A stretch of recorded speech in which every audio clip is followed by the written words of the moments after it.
they might have 7 core processes. And those 7 core processes may drive, 15 forms, drawers of records, required records. Well, so you're going to be there for a few days for this assessment, right? This is a big time, full department assessment. So you would maybe do that once a year. You may ask the department supervisor to go over that separately from you, or even maybe with you. And again, you have more latitude doing assessments than you would doing a compliance audit. Compliance audit, you would go in strictly to judge compliance. Where this is, you're looking at the process, are they current, all the things that we've talked about. So there's lots of ways these can be defined. The point is, define it before you start. Determine the assessment scope. Okay, so here's an example. This will be a spot inspection to assess this particular process, the issue journey process, at Fort Knox on this day at the logistics mobile unit. Okay, that's your definition. That's the scope. That's what you're going to do. Very clear, defined, precise. Here are the 3 objectives that I aim to achieve in this spot inspection. I want to look for compliance to the documented process by those doing the process. I want to identify variations and issues in the process when conducted at the event, and to identify opportunities for improvement, whether it's in the written documentation, whether they offer you some ideas, whether it's any aspect of it. So those are my 3 objectives. That's what I'm going to do. So it's very clear. Everybody knows. That would be an example of a scope. It could be an audit plan. Imagine that. Speaking of audit plan, okay, not every audit or assessment needs an audit plan. An audit plan obviously is for a little more serious, particularly even using the word audit, an audit plan, a little more serious based on compliance. However, if an audit plan is needed, then you better think more thoroughly through your assessment process. And here's just some things to think about. Who's going to be on your team? What methods are you going to use? Sampling, historical documents, discovery. How are you going to present that? Okay, what methods are you going to use? Are you going to do a desk audit? Are you going to get things up front, sit down and read? Gee, here's the criteria that they're supposed to be following. Here's the process. Does it match? Does it line up? Are you going to do observation? Are you just going to go watch and document? Are you going to interview people? Are they going to talk back and forth? How are you going to do this? And then the logistics of setting it up. Is it okay? Like Regina said, do you need clearance to get through? What's it going to take? Are you going to have open and closing meetings? You need a conference room, all the logistics that go with a full audit. There's another category that I used to teach this at you and I used to teach this, that a lot of people leave out. It's very important is a communication recording plan or an aspect of your audit. Like if you're going to meet every day? Yeah, it seems to be sort of key to success.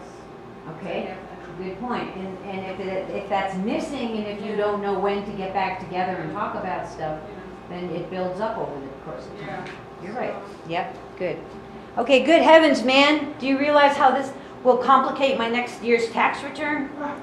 So we really don't want to complicate things. We're assessing to learn. We're assessing to learn. So whenever you can make a simpler process and having the planning, everybody knows planning helps.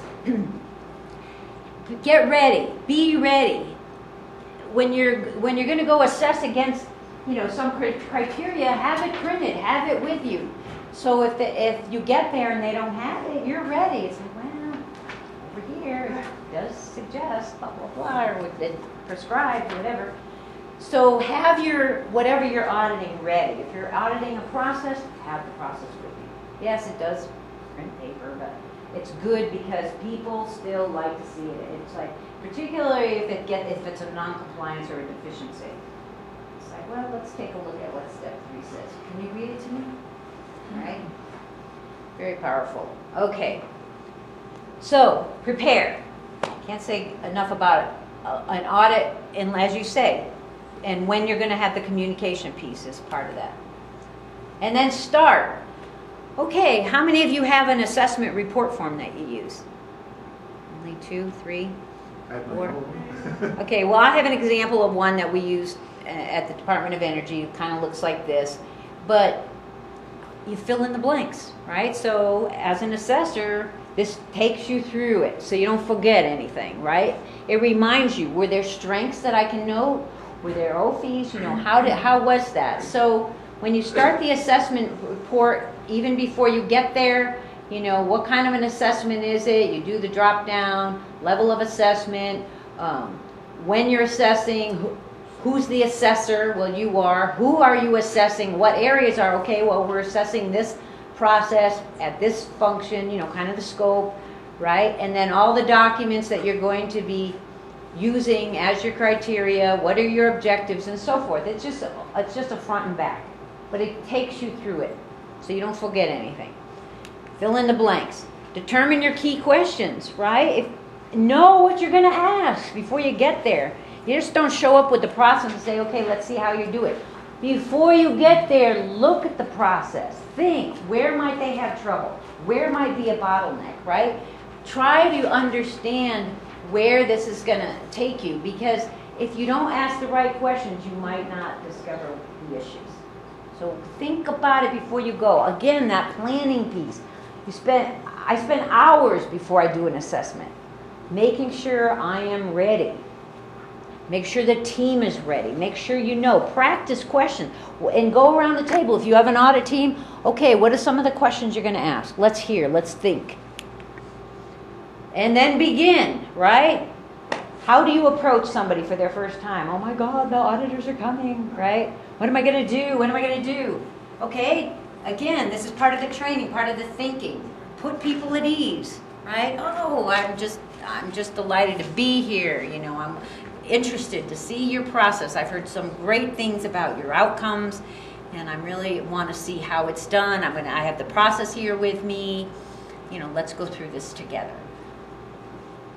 Be polite, be inquisitive, kind, observant, remain calm. If you have a calm demeanor, they'll have a calm demeanor. It's very reflective. Give it your full attention. How many times have you had an auditor come and then, oh, they take a call or they do this or they're not paying attention? And it's like you're trying to explain how your process is working. This is important to you.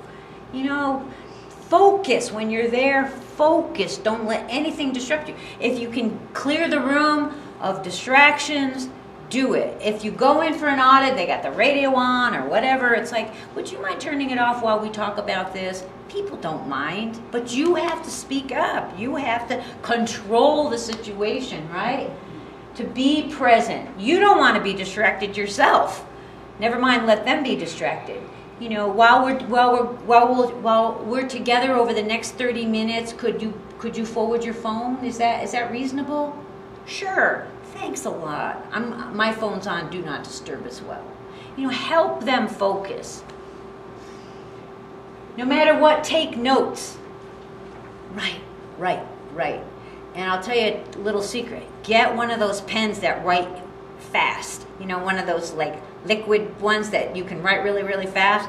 Don't be like struggling with those old-fashioned ballpoint because it wears your hand out. Get one of those quick writing pens. I mean, I just write like crazy.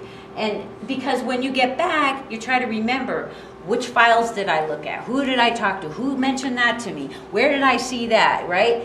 So everything you want to write down. If you observed, 12 individuals, you write, I observed. If you saw 7 files, I saw 7 files. I saw 7 files under letter M. Be as specific as you can in your notes. Right. Collect objective evidence. That's what you're there for. Okay, should you observe a deficiency or a non-compliance?